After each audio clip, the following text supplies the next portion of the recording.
Inggih, sugeng dalu Mbak Limbuk kalian Mbak Cange. Nggih, sugeng dalu, sugeng dalu. Matur nuwun nggih Mbak kersa rawuh wonten pargian dalu niki rerencang ngancani kula sak kanca. Nggih pantes men maringi berkah. Sampeyan niku piyai sepuh biasane cek dongane mandi. Oh, aku lho ndongake awakku dhewe ora kabul. Kon ndongake. Lah ndongake awak dhewe ora kabul iki ndongake sing kepiye? Nggih, ndongake kajengipun sehat. Ning nggih sehat kok alhamdulillah. Oh. Paringi sehat. Nek meng sehat ketok ya wis diparingi sehat. Sing urung dikabulke iki donga sing siji. Napa? Kepengin duwe bojo lah niki. Ah niku angel ya, mboten nonton sing ngelirik. Wis ora usah angel.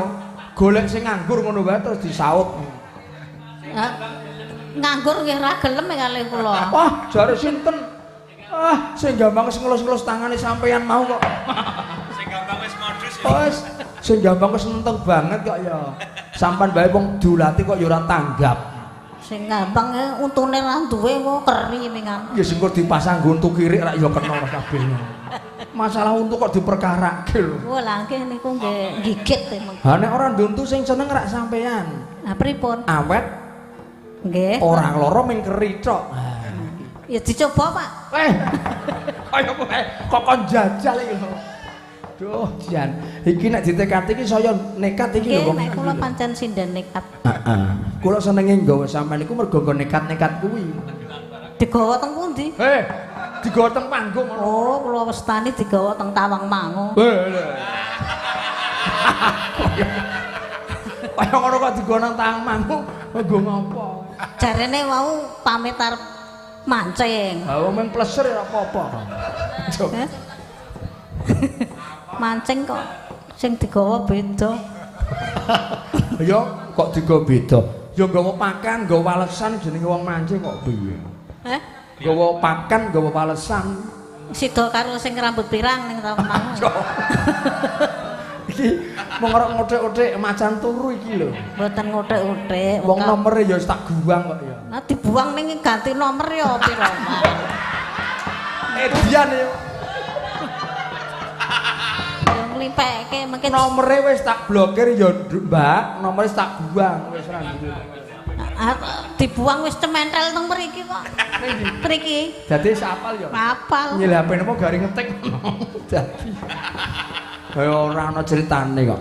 Kula niku sing ngelingi aku duwe anak lanang kembar kok, Mbak niku lho. Yuk napa nek ndek anak? Ya berarti maksudnya iki njuk nggo ngerem ngono lho, ora ngerem. Kula kok ora percaya ya, Mas. Anak apa? Anak apa? Ya mergo anak kuwi lho, Mbak, minangka pantek katresnan sing arep gladrah dadi ora sida gladrah mergo kelingan anak. Iku lho. Niku sekolah adoh mboten teng omah kok. Ning ora isih kebayang-bayang terus. Alah ngene mboten. Sing ngersake kanca tani gugur gunung sing pundi riyen? Gugur gunung. Men cepet. Masa kok seneng cepet lho? Nek wis tuwa ki seneng cepet kok. Masa dadakan warna-warna. malah nek tuwa ki kudune sing suwe mergo tuwa kudu telaten ngoten lho. Meng selak klesat klasut. Mboten sraka pun. Nek kanca tani pripun kanca tani? Nggih, nderek Mas sekarang nggih ning kula kan nderek. Apike jane dibawani pucung gitu. Terus mangke bablaske bersih desa terus lancaran gugur gunung. Nggih, siap. Ngoten nggih kenging. Dadine melok barang minangkani Bapak Budidaya. Nggih, sak kamat-kamat nggih. Oh nggih kula percaya wong sindene almarhum Pak Parman kok sindene Suwargi Masena kok. Sindene iku do nyabut kabeh. Aku gumun kok sindene iki do pinter ngomong kabeh aku lho. Oh lah karang nggih latihan kok ya.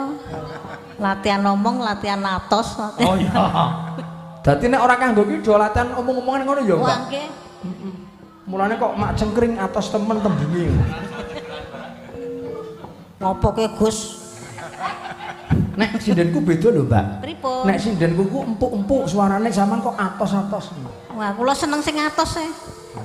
Sing atos-atos niku sing tak goleki. Oh, tapi atos kae ora dawa, pripun? Saanane Mas pun. Kok Aja ketoke kaya wong geleman mesak anane ngono. Anane dawa nggih ben cendhek ya men. Nah, tapi rek gelo seneng-seneng wadon iki nek duwe swara sing atos tur dawa ya ora? Nggih, karepe ya dawa ya atos ya. Duwe dhuwit karepe. Ha nek ming milih dawa atos duwe dhuwit ki ngarep sampean kuwi sapa? Mas Tusiyo. Oh, iso diklethak kula galak. Kok nek iki wong kok diklethak lho. Galak banget ini. Mas Tusiyo ki. Wong gematian banget kaya ngono kok. Iya. Nggih. Ampun ditinggal lho, Pak. Numut e. Ya ben arep entek wayange tetep arep mrene aku. Arep ngopo? Ya buruh-buruh ubah-ubah.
Gus.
Gugur gunung.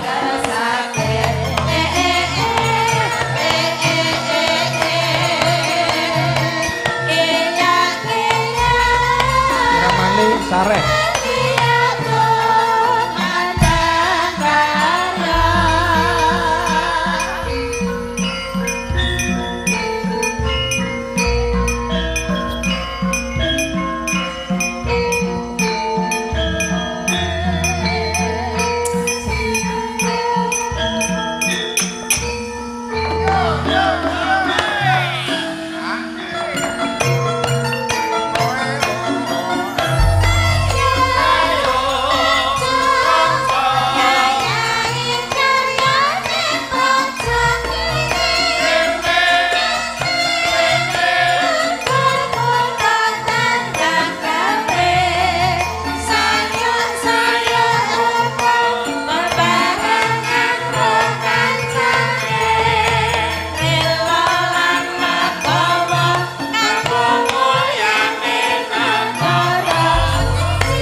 waduh kaya putri keraton.